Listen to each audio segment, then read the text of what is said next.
Welcome back to the Roy Works channel. It's been a busy fall. There's been some unexpected ups and downs, but all in all, we were able to make great progress on Shane's house this fall. As you can see here, we just finished up the shingling on the old part of the house.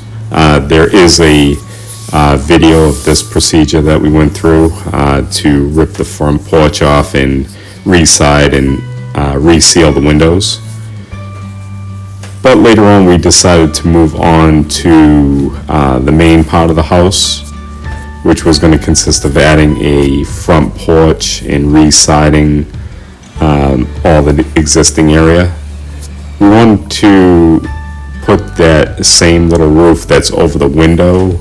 We wanted to add that onto an area over the his bedroom window.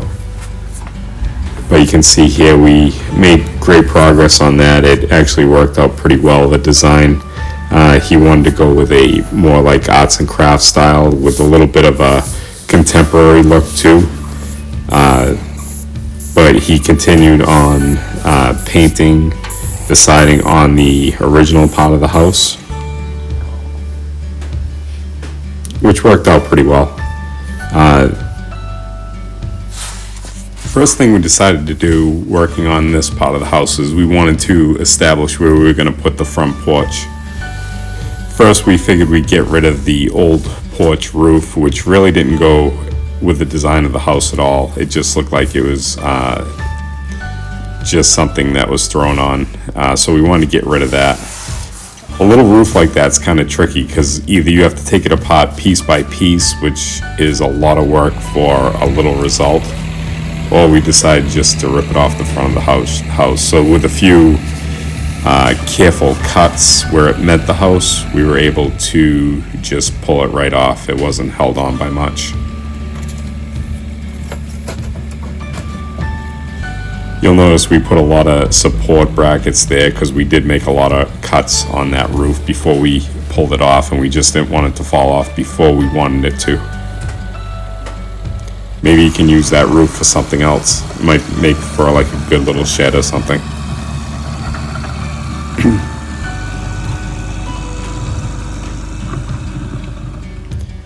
So at that point, Tracy wanted to get rid of the hydrangea, or actually I want to say relocate the hydrangea bush.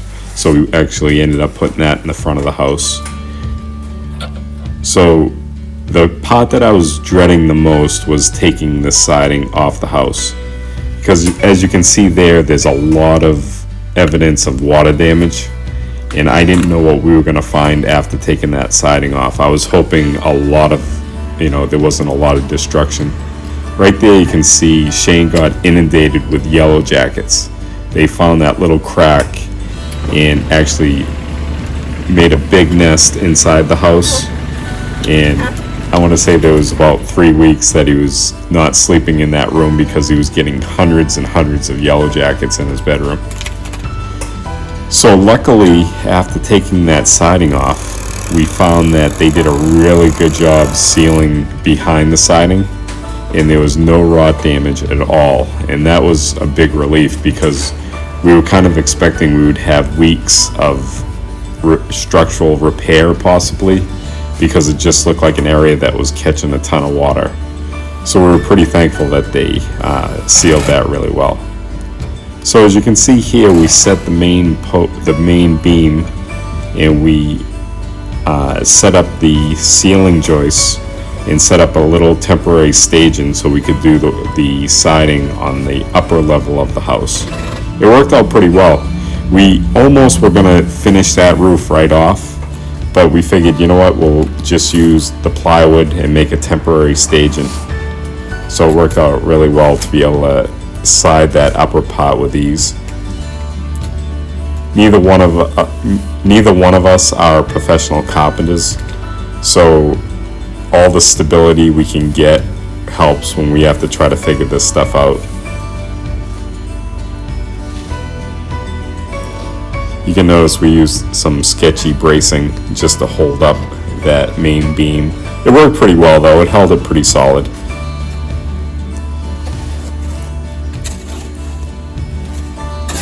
So Shane wanted to set up that sonotube, get that set up exactly where we needed it. The windows were installed really poorly, so we took those out and we didn't really reframe it, but we resealed it up and made it definitely a better fit. That took a while. That was a little unexpected that we had to do that, but it still worked out pretty well. As you can see here, it's starting to come together. We're starting to clean up the areas. We put in a kind of like a faux beam to make the upper part of the roof look good. You can see it right there in the corner.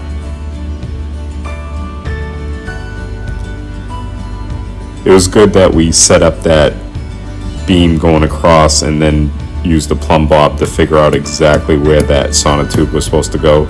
Sometimes I've seen sonotubes that are kind of put in the wrong spot and it doesn't really look that well.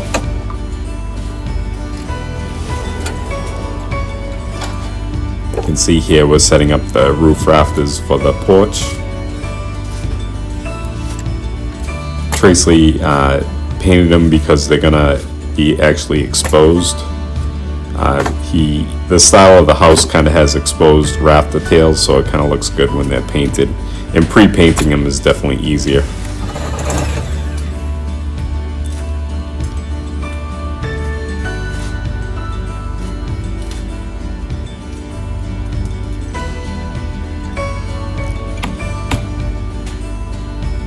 So you'll notice there that the roof colors don't match. Eventually Shane wants to do standing seam roofs on all these lower pitched roofs, and the house eventually is going to need a new roof over the vast majority of it. So basically he just got the cheapest, and the black colored roof kind of blends in a little bit, so you can't really tell too bad. But eventually, like I said, he's going to cover that with a standing seam metal roof. At this point, we were getting really psyched because everything was sealing up. He got a new door. Everything started to really come together. But the part that we weren't really looking forward to was working high up on the ladder and re-siding that upper gable end. And this is where you can see we wanted to add the little roof detail over the big window. It just kind of ties in this part of the house to the other side of the house. So this is the old view of the house before we touch the siding or anything. And then you can see here, it definitely all ties together. The color, the styling, it worked out pretty well. It's not 100% complete, but the weather's starting to get cold and we can get snow at any time. So at this point, we're just gonna stop on the outside, and we're gonna kind of move to the inside and do some built-in work on the inside.